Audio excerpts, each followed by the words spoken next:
Praise the lord. ఈరోజు దేవుని వాగ్దానం కొలస్సీలకు రాసిన పత్రిక 3వ అధ్యాయం 12వ వచనం.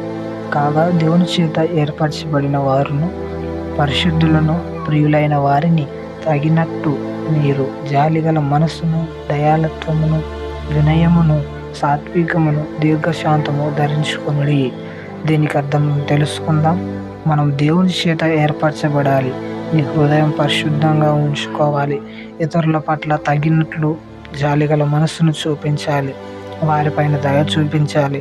వినయము కలిగి ఉండాలి. విసుకగా శాంతము కలిగి వీటన్నిటిని మీరు ధరించుకోవాలి. ఈ వీడియో చూస్తున్న నీవు కూడా ఎలా ఉన్నావో పరీక్షించుకో. దేవుని చేత ఏర్పరచబడ్డావా? పరిశుద్ధంగా ఉన్నావా?